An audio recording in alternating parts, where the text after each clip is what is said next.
going to get a ton of value out of this. I know I'm going to sit in and be taking notes vigorously. So thank you, Stephanie. Thank you. All right, like he said, I'm the social media manager.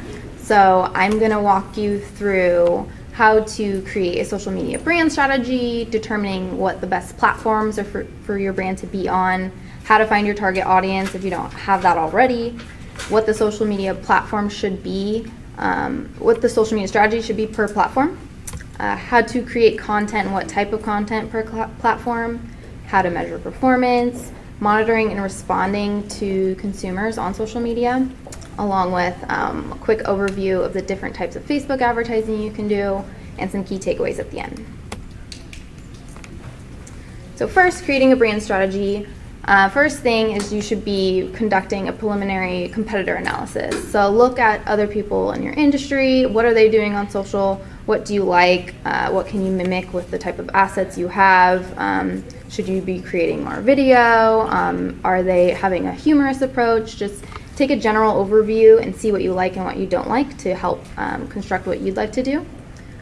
Then start following some of these brands that aren't necessarily direct competitors, but in the general industry, or you like how they are responding to their customers, or you like the type of content they have as for an inspiration for you. And then determine all of what your brand colors are, your fonts, your look and feel, and your tone of voice. So how should you be portrayed online? And this will be helpful for anybody that takes on any marketing, so that everything is one voice, one look, and it's not, it's obvious that it's all under one brand instead of kind of mishmash. And then gather and create all these assets that you have created, or at least at the minimum have that brand style guide at least written down on what you'd like, and have someone create that for you. And then any still imagery or video that you have, the more organized you are when handing it off to whoever's doing your marketing, the better everything is going to look and turn out. So looking at your social media demographics, this will help determine what platforms you should be present on. So I put together a little list of industry versus what I would recommend in a general basis. So some art, you would want to be on Pinterest, Facebook, and Instagram. Something like B2B, Facebook and LinkedIn for sure should be your top focuses. Food and beverage, Instagram, Pinterest, and Facebook. And as you notice, for most of these, Instagram is typically listed as number one, because that's what most people are on nowadays, especially the millennial that everyone's trying to reach. Professional services, Facebook and LinkedIn. Travel, Instagram, Facebook, Pinterest. Tech would be almost everything. Maybe Instagram if you have really high quality photos. And then YouTube, I put a note on the side. I only recommend this if you have high quality video that you're doing on a frequent basis. You can have one that's inactive, really, that you just publish once in a while, and then just tag it. Tag all the videos based on the keywords you're looking to search, but if you want YouTube as a top strategy, you need to keep that in mind. So it's going to cost a good amount of money unless you have an in-house video team creating this content for you. Finding your target audience. So if you already have a baseline of traffic to your site and you're utilizing Google Analytics, you can find a lot of this data there. So here's an example of what that would look like. You can see the percentage of genders, the age range, and then locations. So this can help narrow down who's coming to your site, and also if it's a e-commerce site, who's converting. And Google Analytics, you can do a whole hour presentation or more on that. So, and Google does offer all of these courses for free, so if you're more interested in that, I would recommend that you take that. So I'll go over the top level notes of average user, best performing content, and how to measure performance on each of the platforms. For Facebook, the average user is 25 to 34. So this is about 30% of all users, and it's continuing to skew higher in age. If you'll notice, lots of moms and grandmas are very active on the Facebook accounts. I know every time I post something, I get a comment from one of my in-laws, grandmas, and things like, "Looks good. Why do it at the back of your head? I want to see your face." So you'll notice they're taking over, and a lot of people in return, like the millennials, are moving off of Facebook because of that. So they're going to Instagram, but I know they're continuing to come over to Instagram as well. Anyway, The best performing content on Facebook is video, 100%. Facebook's algorithm makes video show up higher in everyone's news feeds. So high quality video, a lot of, if you'll follow the brands like Insider or BuzzFeed, they're creating quick video clips that have text overlays. Those perform really well. They're short, they're engaging, and they get a ton of comments. So if you have any way to mimic that kind of style, that will be very helpful on Facebook. And then also photos do well and links, but video is definitely number one. Measuring performance on Facebook. So if you have a full-scale social media campaign, typically you use a third-party service to help with a lot of the reporting. But Facebook does have pretty decent native analytics if you have a business profile. So you'll be able to click on the insights and see what time people are looking on your profile, what time they're engaging, what the most engaging posts are, the breakdown between likes, comments, shares, impressions, reach, and it includes, like, if someone shares it, then you can see how many likes you got from the share as well, so it does it as a whole. So you can definitely learn a lot from looking at these analytics to help your strategy moving forward. And then if you're more advanced and managing multiple profiles, so we definitely use this as an agency, so we have like 10 or more profiles that we're doing at once. Facebook Business Manager is free to set up. You just go to business.facebook.com and you log in with your normal Facebook account, and you can create different ad accounts per brand. So if there's different billing on each one, it's easy to manage that way. And then you can also invite different members or different agencies. So if I'm working with another agency, I can add them on a certain account and we have access to the same thing. Also incorporates Instagram profiles. So if you, as most of you know, most likely know, Facebook also owns Instagram. So a lot of all the advertising for Instagram is also done on the Facebook side. So you have to add your Instagram profiles here to be able to advertise on Instagram. Speaking of Instagram, the average user is about 25 to 34, and then followed by 18 to 24, and then 35 to 44. So almost everyone's on it. The best performing content here is definitely high resolution photography. So the largest segments on Instagram are travel, fashion, fitness, pets, and entertainment. You can also see some analytics on Instagram if you set up a business profile. It's very minimal. You can see impressions, profile views, most engaging posts, and then if you're doing Instagram stories, which is their version of like a Snapchat, you can see the more detailed data on that than just who viewed it. And then keeping in mind for Instagram that this is where hashtags matter. Drafting a list for yourself of the industry hashtags that people are using, and a few branded hashtags to include on every post.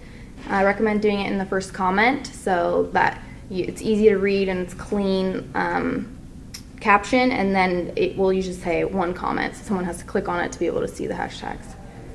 Do you have a question? On the hashtag, what is to monetize, or the purpose of hashtag? I see it all the time, but it's really analytic to make it on purpose. How do you use hashtags? Okay, hashtags. So I recommend 8 to 10 as a good amount. So hashtags are basically people that are, so say you're advertising marketing, like B2B. So maybe I'm like hashtag fitness marketing. So anybody that clicks or is searching fitness marketing, it will show up. The first 6 posts that show up are like the most engaging. So if you have a high following, you're gonna stay up there a while. And then the next section is all the most recent. So the hashtags really only matter for the first day, maybe if they last that long, more like a few hours, if that's a frequently used hashtag. So if you wanted to just use the hashtags in the comment and then delete it the next day because you want to look cool, then you can. Because hashtags are more, so you'll see the more, the brands that have a larger following, like something like a craft account or Macy's, they're not going to use a lot of hashtags because they don't need to. People are seeking them out already. But for someone that's growing, a startup, these are important to get people to see your content and engage on it. So you're saying when you're making a content, you usually see hashtags at the end of a comment. So you're saying as you're typing your comment, you put the hashtag in there so it's No, the caption, you can have it be free of hashtags or maybe one or two if like you're trying to be witty. Or saying like post this with hashtag whatever for a chance to be featured, then you would include it in the caption. And then as a comment, like where people would normally comment, you comment all the rest of your hashtags that you want. So they're a little more hidden. I'm seeing a lot of influencers doing really professional things on Instagram Mm-hmm. as themselves. So it doesn't really fit one of the categories. So, but I know tagging things that they tag really is efficient, and sometimes you get likes back, which Yeah. can boost. So tagging, you'll see a lot of influencers, like for travel influencer, for example, they're going to tag different like maybe tourism boards or other like I'll use Thailand as an example because I'm going there in 2 weeks and I'm excited. But some of the influencers will tag like Thailand travel, all the different like related accounts, so they'll show up in their tagged photos as well. So that is another tactic to get more eyeballs on your account. So you're tagging more influential accounts. So when people are looking for more content, they'll look in their tagged photos too, and you can show up there. Or like a Gary Vaynerchuk. Yes, exactly. Yeah. If they're getting a lot of like, it's kind of like the hashtags. If they're getting a lot of tags on their stuff, it will take effect for maybe a day, and then you won't see it'll go up and then nothing. But it's a great tactic to use. And how would you choose like good hashtags? Sometimes I just see friends that really don't know anything about it and just put random things. It's like nobody's gonna find this off of this random hashtag. Yeah, exactly. So like you said, some of the random, like I'll have some friends that are like hashtag purse, hashtag boyfriend, hashtag love, and you're like, why? Yeah. Like, so this is also part of the brand audit, to seeing like the industry accounts that you follow, what are they using, and then you can click on each hashtag. It's kind of a manual process, but once you have a list going, you just have to update it every once in a while. See how many posts are used. You don't want like millions of hashtags, but you also don't want like 4 people using that hashtag, because obviously it's not a popular one. Also a good tool to use is called, so you can do it manually on Instagram, or it's called ritetag.com, ritetag.com. And you can type in one of the hashtags that you know you want to use, and it will come up with related ones that suggests for you. So On Instagram, because it'll like I'll sort of do a little search on who has like people that has a ton of following, if it applies to the post that I'm writing. And then I sort of structure, I don't know what I'm doing, but I've learned this. it sounds like you do. No, but then on each, like LinkedIn or Twitter or Instagram, I tailor them. So Mhm. they're not all the same hashtags for the post, even if the post might be similar. Yeah, that's good. So, okay. Keep it up. All right. For Pinterest, the core demographics are female, but if you're a man and you haven't tried Pinterest yet, you should, because find your wife or your girlfriend's gift board, and then you're going to look really good for Christmas. But the median age is 40. However, the majority of active pinners are below 40. So if you're targeting females, this is a great place to be. The best performing content are long, narrow visual images of like 3 to 6 pictures combined. And they change it often, but you can Google like best dimensions for Pinterest, and they'll tell you exactly what the recommended dimensions are for you to create with your graphic designer. And then to measure the performance on there are detailed native analytics when you set it up as a business profile. So that measure impressions, repins, saves, most engaging content, and more. And what's great about Pinterest, unlike any other account, that's kind of like you post it and it's going to get engagement within a few hours or a few days. Pinterest has a long lifespan, kind of like YouTube. So based on the captions you're putting in, so you want to put all your keywords in the caption of like, okay, if someone was looking for this, what are they going to put in, and how can I pop up? And those will live a long time. So the more engagement you get, the higher you'll show up in the search results. And a lot of females on Pinterest are looking to buy, so it's a great place to be. Twitter. For most of my accounts, honestly, we don't use Twitter as a focus. It's kind of dying. So unless you're in entertainment, maybe tech, or just like have a lot to say on Twitter, I would not really focus on it too much, because it's very time consuming Advertising is way more costly in compared to Facebook or Instagram. But regardless, here are the demographics. 25 to 34, followed by 35 to 44 are the main users on the account. And the best performing content are short, witty tweets that are surrounding trending topics, which you can see the trending hashtags every day if you go to just twitter.com or your app, or like replying to an authority figure. So someone like Chrissy Teigen does Twitter really well because she's always like, harassing Donald Trump and replying to her fans. She's pretty entertaining on there. So measuring performance, you can there's native analytics as well. If you just go to analytics.twitter.com, it's kind of hidden. You can see your most engaging mention, the different hashtags that people are responding to, and kind of an overall like monthly recap. Oops.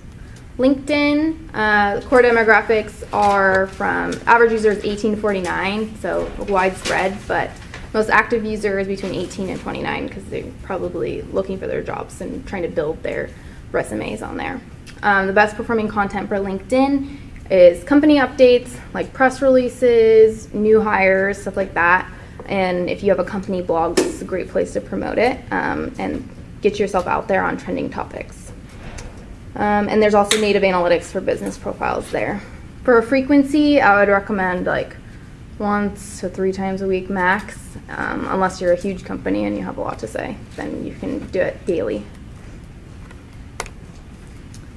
So content in general, when you're putting together the type of content for these different pages, ask yourself, like, do people have a reason to spend more than a few seconds reading your pages? Are you offering value, something of substance to the visitors that's unique or different than that they won't find elsewhere?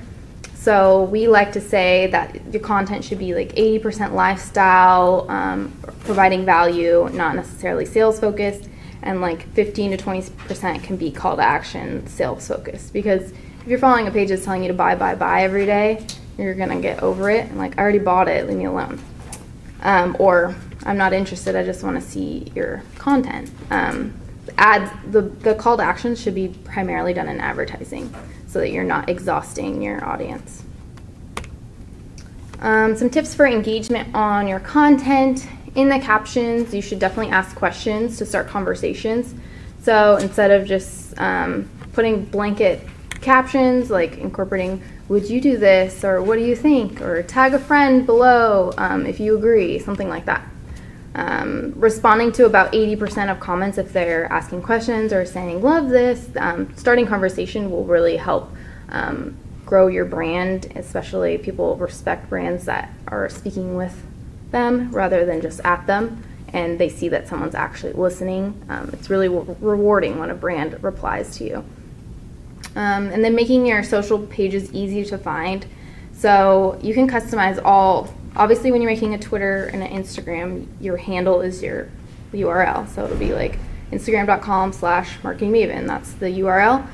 So on Facebook, you want to make sure you customize your URL. They make it really easy on your profile. It'll say, if you don't have one already, it'll be like a little hyperlink on your profile, customize URL, and then see what's available that's close enough to all of your handles so that everything is in line. Otherwise, it gives you like facebook.com/Q022, like some random thing that no one's going to remember. Measuring performance. So at least on a monthly basis, it's good to review if you have a third-party platform, that makes it easier to like create one report and see across the board what people are liking or disliking, what people are commenting on. But you can also do this per profile natively, and just make a note of like, okay, when I post at 8 a.m. on Tuesdays, that gets a lot of engagement, but no one seems to ever comment on anything Wednesday nights. So stop posting on Wednesday nights and see what happens. And then you can modify your editorial calendar accordingly and determine like when your content posting calendar. Do people do people like it when I only have 2 posts a week versus daily? Or, just keep messing around with it to see, it's trial and error to see what's working. And go ahead. What platform would you recommend, like Hootsuite, Buffer? Which one do you like as far as? So we personally use Sprout Social, which we really like, but Sprout Social. Unless you have a lot of platforms, though, it's kind of costly. It's like at least $200 a month. Hootsuite will do the trick. It's not as user-friendly, but it's only like $20, $30 for a few platforms. And then for scheduling on Instagram, the only one I found that actually schedules it instead of just notifying you when you're supposed to post it, we use Onlypult, Onlypult. And that's pretty cheap, so that works well. You just have to be on it. The way the software works is it will log in from some, like, well, a lot of my accounts, it's like logging in from Wisconsin, so it will say, like, is this you? And you have to say yes, and then it will publish it. So that's the only caveat to that. I think Instagram's been upping their security. And another question I have, so, because you use those platforms and you make a post and it populates all your posts, but I know each platform, you talk differently, so would you suggest that you're saying the same message on all your platforms, or to tailor each one to each one? So it's dependent on what project we're working on, but typically we do the same post on all, but we tailor it, the caption. So for Facebook, I don't use any hashtags because people aren't really using hashtags on Facebook. And then emojis are really important. So adding those in, especially if you're marketing to the millennial, everyone loves emojis. You can use, Hootsuite has it built in their keyboard that you can just pop it out and pick one. But there's also, if you're doing it scheduling directly on Facebook, they have that as well. But if you're using another platform, you can also use, it's called Emojipedia or something.com, and you can type in any emoji and copy and paste it. And you can use that anywhere, in email, marketing, as long as somebody has the emoji keyboard installed, it will populate. So I spend way too much time, have for the last couple of years, on this stuff, and need to get into more business. So who can you hire when you don't want to do a learning curve, or I don't even want to take on one more thing like Hootsuite. I need somebody to do that for me. So would that be? Well. Okay. So that's what we can talk to you about. Yes, exactly. Yeah. At the end I go, is this too much? Ask me. Okay. Monitoring and responding. So like I said, rather than only speaking to your audience, like speaking with them, engaging with them, monitoring, like if someone's retweeting you or tweets at you, and you can retweet them with a comment on Twitter or reposting on Facebook and giving them credit. They love that. So monitor for your comments daily. On most of these platforms, you can set up notifications to be sent to you by email, or if you have the apps on your phone, you can have it just pop up as they go, so you can stay on top of it. Depending on how vocal your followers are will depend on how often you need to check. And then building, like I said, building relationship and managing that positive reputation. So if someone writes something negative, if you can respond to that within a couple hours, obviously if it's during like business hours, people will see that as positive, that you care enough to take the time to try to resolve their issue. Don't recommend just like deleting it unless someone is like harassing you over and over and you've already tried everything you could possibly do, then go ahead and ban them. Oops. So advertising I'll take you a quick overview on advertising on Facebook and Instagram and the different types of things you can do. So depending on the assets you have will typically determine, or that you can make, will determine what type of ads you should run. So you can do an ad with a single image, video, which I recommend, carousel ads if you have a lot of just kind of products, white background, and you have a lot of different variations of the product or different fashions, then that could work. Or if you're trying to tell a story of like, it has this feature, and this feature, you can do that on each individual image. Slideshow is uploading still images and it loops it into a video for you. Canvas is more complicated. It's like telling it mixes medium, so you can have still, video, and you click on this thing and it opens up a long, engaging type of ad where you can fill in, you can do this for giveaways, you can do it for lead gen. You can also advertise on Instagram stories now, so this is like a very specific ad format. It's a vertical video that's less than 15 seconds and has not a lot of text on it.